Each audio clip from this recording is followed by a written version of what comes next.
আজকে আমরা অষ্টম শ্রেণীর ইতিহাসের যে ২ নম্বর চ্যাপ্টারটা রয়েছে আঞ্চলিক শক্তির উত্থান, তো সেই চ্যাপ্টারটা নিয়ে একটু আলোচনা করব। তো আজকে প্রথম ক্লাসে আমরা যে এই যে চ্যাপ্টারটার মূল বিষয়বস্তুটা একটু আমরা আলোচনা করে নিতে চাইছি। এখানে চ্যাপ্টারটাতে আমরা কি পড়ব?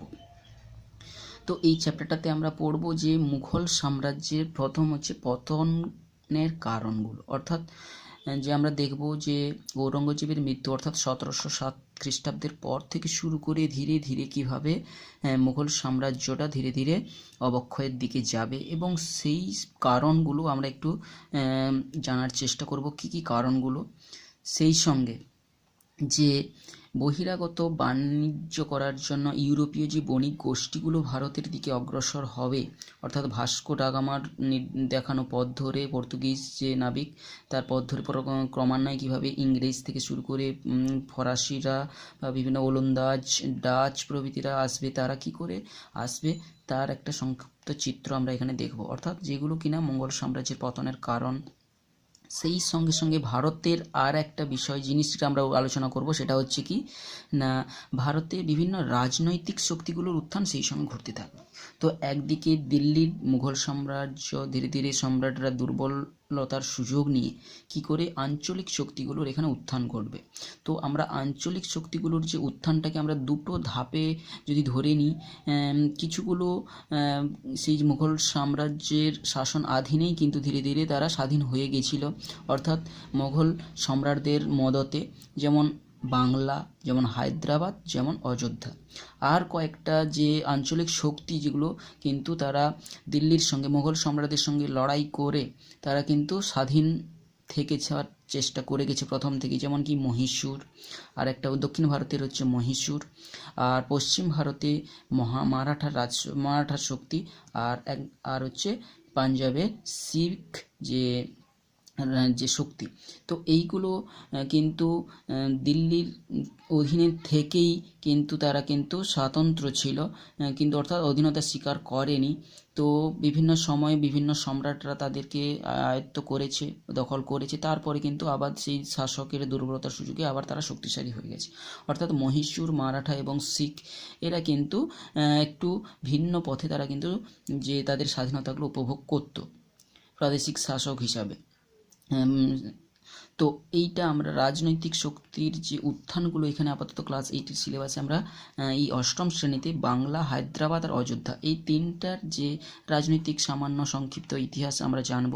তার সঙ্গে সঙ্গে যে এই চ্যাপ্টারের 3 নম্বর বিষয় যে রাজনৈতিক শক্তির উত্থানগুলো, অর্থাৎ বাংলার বিভিন্ন শাসকদের যে ক্রমান্বয়ে এখানে যে নবাব হবেন তাদের যে একটা রাজনৈতিক ধারা আমরা এখানে দেখব। তো অযোধ্যাতেও সেই একই সময় যে সমস্ত যারা সেখানে শাসনের দায়িত্বে নেবেন প্রাদেশিক শাসনকর্তা হিসাবে তাদেরও একটা আমরা ইতিহাস জানব, আর সঙ্গে সঙ্গে হায়দ্রাবাদেরও একটা আমরা যে রাজনৈতিক ইতিহাসটা জানব। তো এদের সঙ্গে সঙ্গে আমরা বেশি ডিটেলস এখানে আলোচনা করব অষ্টম শ্রেণীতে, যে বাংলার নবাবদের সঙ্গে বিশেষ করে এই বণিক গোষ্ঠী যারা এতদিনে পৌঁছে গেছিল সেই মুঘল সাম্রাজ্যের দিল্লির শাসন সময়কালে, তো তাদের সঙ্গে এই বাংলার নবাবদের যে সম্পর্কের উত্থান পতন আমরা এখানে আলোচনা করব একটু ডিটেলসে, অর্থাৎ বাংলার বিভিন্ন নবাবদের সঙ্গে এদের সম্পর্কগুলো আলোচনা করব।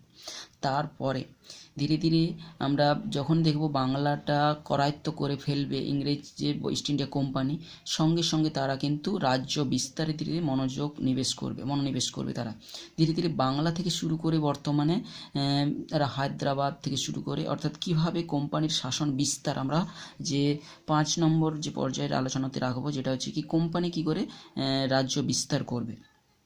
একের পর এক হায়দ্রাবাদ, মহীশূর, তারপরে মারাঠা রাজশক্তি, তারপরে সর্বশেষে শিখ, এইভাবে সমগ্র ভারতবর্ষে কীভাবে তাদের সাম্রাজ্য বিস্তারটা করবে। এবং এই রাজ্য বিস্তার চলাকালীন তাদের কতগুলো যে নীতির কথা আমরা এখানে দেখব, তারা কী কী নীতিগুলো নিয়েছে, কখনো কখনো ষড়যন্ত্র নীতি তারা অবলম্বন করেছে, কখনো তারা প্রত্যক্ষ যুদ্ধ করেছে, কখনো বা মৈত্রী নীতির অবলম্বন করেছে, কখনো আবার অধীনতামূলক মিত্রতা নীতি কিংবা সত্যবিলোপ নীতির মতো তারা নীতিগুলো, সাম্রাজ্যবাদী নীতিগুলোও কিন্তু তারা নিয়েছিল। অর্থাৎ এই চ্যাপ্টারের মূল বিষয়বস্তুগুলো আমরা একবার বলে নিচ্ছি।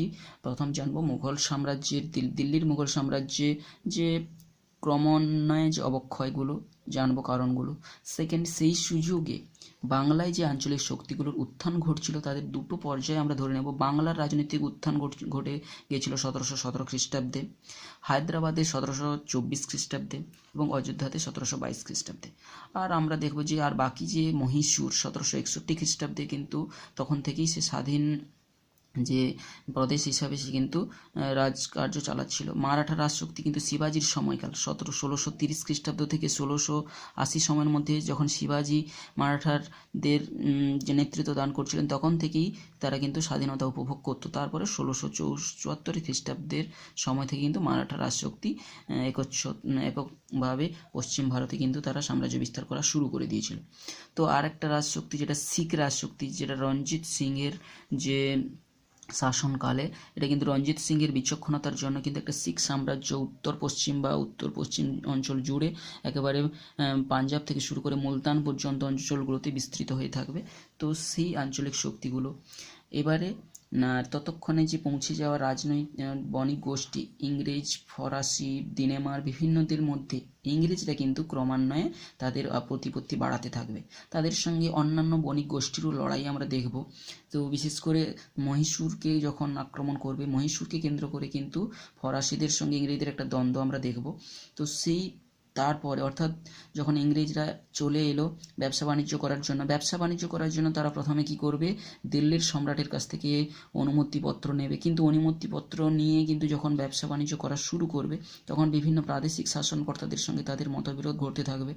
বিশেষ করে বাংলার শাসকদের সঙ্গে তাদের মতবিরোধ ঘটতে থাকবে। সেটার একটা বিবর্তনের ইতিহাস আমরা জানবো।